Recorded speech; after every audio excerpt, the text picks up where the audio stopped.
বর্ষাকাল, অতিবৃষ্টিপাত ও বজ্রপাত একটি বাস্তবতা ও বিপদের চিত্র।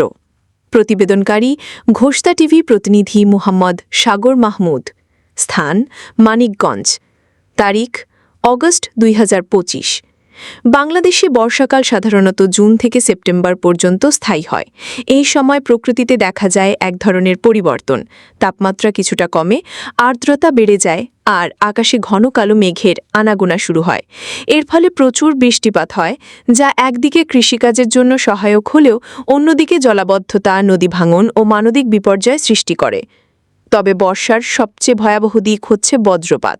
সাম্প্রতিক বছরগুলোতে বজ্রপাতের ঘটনা ব্যাপকভাবে বৃদ্ধি পেয়েছে। বাংলাদেশে প্রতি বছর গড়ে ২০০ থেকে ৩০০ জন মানুষ বজ্রপাতে মারা যান। ২০২৪ সালের জুলাই মাসেই বিভিন্ন জেলায় বজ্রপাতে প্রায় ৪০ জনের মৃত্যু হয়েছে। এটা নিছক কোনো প্রকৃতি খেয়াল না, বরং আমাদের উদাসীনতা ও প্রস্তুতির অভাবও দায়ী। বজ্রপাত আসলে কি? বজ্রপাত হচ্ছে প্রকৃতির এক ধরনের বৈদ্যুতিক স্রোতের নির্গমন। যখন আকাশে মেঘের মধ্যে ঋণাত্মক ও ধনাত্মক চার্জ জমা হয় এবং তা নির্দিষ্ট মাত্রায় পৌঁছে যায়, তখন এই চার্জ জমাট বাঁধা আকারে মাটির দিকে নেমে আসে।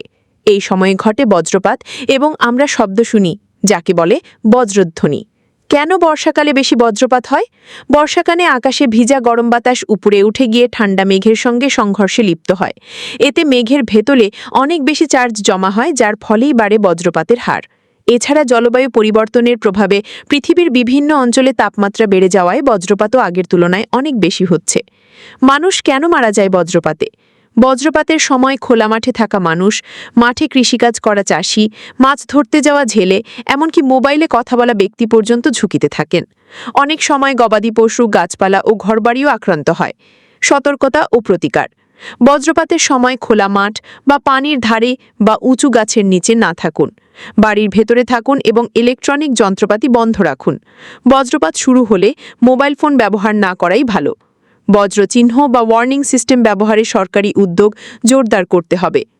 উপসংহার: বর্ষাকাল প্রকৃতির আশীর্বাদ, কিন্তু বজ্রপাত তার ভয়ঙ্কর দিক। এটি এড়ানো সম্ভব না হলেও সচেতনতা ও নিরাপত্তামূলক ব্যবস্থা গ্রহণ করে মৃত্যু ও ক্ষয়ক্ষতি অনেকটাই কমানো সম্ভব।